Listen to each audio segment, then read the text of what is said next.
हिमाचल प्रदेश की राजधानी शिमला से कुछ ही किलोमीटर की दूरी पर स्थित गोवर्धन में बेसहारा गोवंश की सेवा की जाती है। शनिवार को गोवर्धन धाम में शनि धाम के साथ कर्मकांड धाम की भी स्थापना कर दी गई है।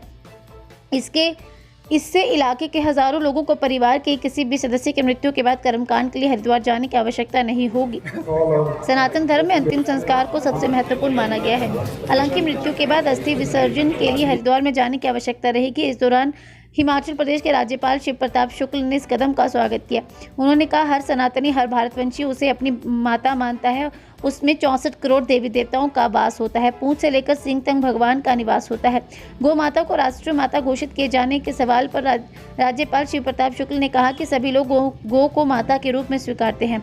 पूज्य करपात्री जी महाराज ने इसके लिए बड़ा संघर्ष किया था। हो सकता है कि बहुत से लोगों को इसकी जानकारी ना हो, लेकिन उस समय न जाने कितने लोगों ने इस आंदोलन में अपने प्राण की आहुति दी थी। हिंदुस्तान में गौ को माता के रूप में स्वीकार किया जाता है।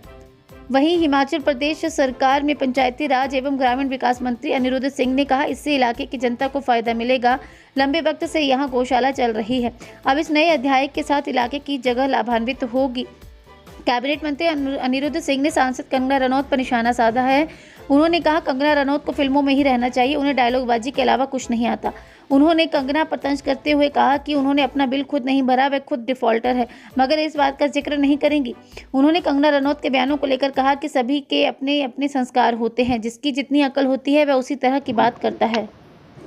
देखिए, ये गोवर्धन सोसाइटी ने जो इस प्रकार के कार्यक्रम को संपादित कराया है, मैं समझता हूं कि विशेष तौर पर योगदान तो हमारे माननीय मंत्री श्री अनिरुद्ध जी का है। और इस प्रकार के कार्यक्रम बहुत कम लोग करते हैं, लेकिन एक स्थान पर शनि धाम भी है, कर्म धाम भी है। ये सब कुछ व्यवस्थित कर करके लोगों के भावनाओं को और अच्छी तरह से पुष्ट करने के लिए जो यह निर्माण हुआ है। और यहाँ गौ कथा भी हो रही है। मतलब गाय को हम माता मानते हैं, लेकिन गाय की सेवा नहीं करते हैं। यहाँ आकर के मैंने ये देखा कि माता मानने के साथ उनकी सेवा भी हो रही है। तो मैं समझ रहा हूँ कि यह बहुत ही अद्भुत कार्य है जो इस गोवर्धन धाम संस्था ने शुरू किया है, अनिरुद्ध जी ने शुरू किया है।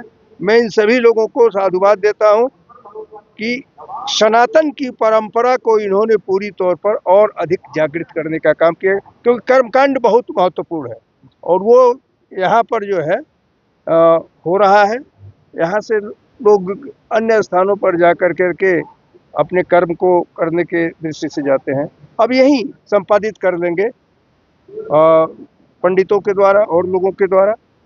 और मैं बार बार इस समिति को भी, अनिरुद्ध जी को भी इसके लिए साधुवाद देता हूँ।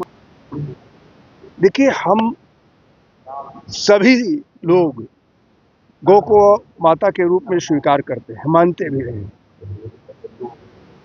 पूज्य करपात्री जी महाराज ने इसके लिए बहुत बड़ा संघर्ष किया था और शायद हो सकता है कि बहुत से लोगों को न मालूम हो, लेकिन उस समय न जाने कितने लोग उस आंदोलन में अपने प्राणों की आहुति भी दिए थे। तो हिंदुस्तान में गौ को माता के रूप में स्वीकार किया गया है। हर सनातनी, हर भारतवंशी उसको एक मान्यता के रूप में देता है कि गौ मेरी माता है, जिसमें 64 करोड़ देवी और देवताओं का वास होता है, पूंछ से लेकर के सिंह तक। मैं स्वयं उससे जुड़ा हुआ हूँ, उससे अलग नहीं। अगर आप उत्तर देना चाहिए कि राजनीति के साथ देखिए, गोवर्धन धाम गौशाला तो 2017 में इसका लोकार्पण कर दिया गया था, माननीय राजा वीरभद्र सिंह जी के द्वारा किया गया था। अभी जो है आज करम घाट और शनि धाम का लोकार्पण महामहिम गवर्नर शिव प्रताप शुक्ला जी ने किया है और मैं समझता हूँ बहुत महत्वपूर्ण है। जो हमारा धर्म है उसके अनुसार काम होना चाहिए। लोग भूलते जा रहे हैं। हरिद्वार जो है उसे केवल अस्तु प्रवाह के लिए है, कोई अगर मृत्यु होती है घर में, अस्थि प्रवाह के लेके मात्र हरिद्वार जाया जाता है। पिंड जो होते हैं वो अपने घरों में करते थे, परंतु सुविधाओं के अभाव के कारण या सामान इकट्ठा करने के कारण जो है लोग धीरे धीरे अपनी परंपराएं, अपने संस्कार जो है वो भूलते जा रहे हैं। तो वो दोबारा जिंदा रहे, इसलिए परमानेंट प्लेस यहाँ बनाई गई है, ताकि लोग किसी के घर में मृत्यु होती है तो यहाँ पे पिंड जो है वो दे सके। और जो फाइनल राइट्स हैं, क्योंकि देवताओं को तो मनाया जा सकता है, पितरों को मनाना जो है अगर नाराज हो जाए, मैं समझता हूँ बहुत मुश्किल बात है। तो इसके लिए बनाया गया। और शनि धाम जो है वो भी बनाया गया है। संक्रांत के टाइम के दिन जो है लोग तत्ता बने जाते हैं। पंडित लोग दान के लिए बार बार बोलते रहते हैं, पर लोगों को पता नहीं होता स्थान है, जाना कहाँ है, कहाँ पे लोग मिलेंगे, सामान क्या लगता है। तो एक जगह यहाँ पे कंसोलिडेट करके एक जगह उसका भी यहाँ पे स्थान जो है तुलादान कला का बनाया गया है। सर, इस विषय से हटकर देखिए ऐसा है, कंगना जी मेरे को लगता है फिल्मों में रहें तो ज़्यादा अच्छा रहेगा। उनको डायलॉग बाजी के अलावा और कोई काम तो आता नहीं है। तो उसमें हो सकता है वो अच्छे हो, लेकिन कई फिल्में जो है वही बहुत फ्लॉप गई है उनकी। और मैं समझता हूँ जो बिजली के बिल का जो आजकल प्रकरण चल रहा है, वो कल जो एमडी ने पूरा चिट्ठा दिया है, 1 साल का बिल जो है उसका पूरी डिटेल दी है। खुद अपना तो बताएंगे नहीं कि वो डिफॉल्टर है। खुद जो आदमी है 2-3 हज़ार रुपये महीने का बिल नहीं दे सकता है, और उनका 15 गुना लोड जो है, जो अप्रूव्ड लोड है, उससे ज़्यादा उनकी बिजली की खपत है उनके घर के अंदर, और उसका भी जो है वो बिल नहीं दे रही है। फिर बोलती है 1 लाख रुपये बिल आ गया। तो 1 लाख रुपये तो आएगा ही बिल।